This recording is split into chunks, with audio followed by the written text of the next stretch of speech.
ഇന്ന് സ്കൂളിൽ നിന്ന് വരുമ്പോഴുള്ള കാഴ്ചകളാണ് കേട്ടോ ഇത്. പ്രകൃതിയുടെ ആ ഒരു ഭംഗി ശരിക്കും ആസ്വദിച്ചൊരു ദിവസമായിരുന്നു ഇന്ന്. ഈ പൂക്കളൊക്കെ കണ്ടോ? ഇത് നിറയെ പൂക്കളാണ് കേട്ടോ. ഇതൊക്കെ ഒറിജിനലാണ്. ഇതിൻ്റെ ഭംഗി കണ്ടിട്ട് കുറേ നേരം അവിടെ നിന്നു. പിന്നെ ഇതിൻ്റെ ചുറ്റുള്ള ഈ മരങ്ങൾ കണ്ടോ? ഇത് നമ്മുടെ മന്ദാരത്തിൻ്റെ സെയിം ഇലയാണ്. നിറയെ പൂ വിരിഞ്ഞിട്ടുണ്ട്. അതും കാണാൻ നല്ല ഭംഗിയുണ്ട്. ഇനി ഈ വെള്ളത്തിൻ്റെ സൗണ്ട്, അത് നല്ല അടിപൊളി. വെറൈറ്റി പൂക്കൾ ഞാൻ കാണിക്കാം കേട്ടോ. ഇതിൻ്റെ അടുത്ത് പോയി നിന്നിട്ട് ഞാൻ വീഡിയോ എടുത്തു. അപ്പോൾ ഈ പൂ നോക്കി എന്ത് ഭംഗിയാണ് കാണാനായിട്ട്. പിന്നെ ഇതിൽ നിറയെ പൂക്കൾ മാത്രമേ ഉള്ളൂ, ഒരൊറ്റ ഇല പോലും ഇല്ല. ഇത് വിൻ്ററിൽ മാത്രമാണ് ഇത് കാണാറുള്ളത്. ഇവിടെയുള്ള ഈ പാണ്ടേനൊക്കെ കാണുമ്പോൾ കല്ലു വിശാനും കൂടി കുറച്ച് നേരം അവിടെ കളിച്ചിട്ടാണ് പിന്നെ ഞങ്ങൾ വീട്ടിൽ പോവാറ്. പിന്നെ നമ്മുടെ കുട്ടുമ്മക്കുട്ടു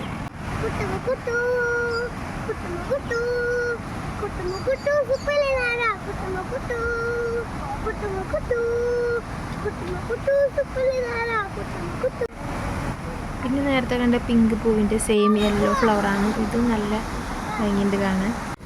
പിന്നെ ഞങ്ങൾ ഇനി കുറച്ചും കൂടെ നടക്കാറുണ്ട് വീട്ടിലേക്ക്. അപ്പോൾ അവിടേക്ക് പോണ വഴിയിൽ ഇനിയും ധാരാളം പൂക്കളുണ്ട് കേട്ടോ. പിന്നെ നമ്മൾ തിരിച്ച് പോകുമ്പോൾ വലിയ തിരക്കൊന്നുമില്ലല്ലോ. അപ്പോൾ ഇതൊക്കെ നന്നായി കണ്ട് ആസ്വദിച്ചിട്ട് നമുക്ക് പോവാം. പിന്നെ ഇതാ ഭയങ്കര കളർഫുള്ളായിട്ടുള്ള പൂക്കൾ. പേരൊന്നും എനിക്കറിയില്ല, കാണാൻ മാത്രം നല്ല ഭംഗിയുണ്ട്. പിന്നെ ഇപ്പുറത്തെ സൈഡിലുള്ള ഈ പൂക്കളിൽ നിറയെ വണ്ടുകളുണ്ട് കേട്ടോ. തേൻ കുടിക്കാനായിട്ട് വന്നതായിരിക്കും, ഒരുപാടുണ്ട്. അപ്പോൾ ഇത് കണ്ടോ, എന്ത് ഭംഗിയല്ലേ കാണാനായിട്ട്. പിന്നെ നമ്മുടെ ചെണ്ടമല്ലി, ഇതും മഞ്ഞ കളറിലും ഓറഞ്ച് കളറിലും നിറയെ വിരിഞ്ഞ് നിൽക്കുന്നുണ്ട്. ഇതിൻ്റെ പേര് ഞാൻ മറന്നുപോയി. അതും ഇഷ്ടം പോലെ ഉണ്ട് കേട്ടോ.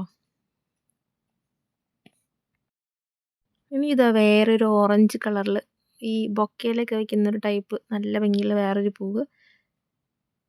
ഇനി ഇത് അടുത്ത വെറൈറ്റി.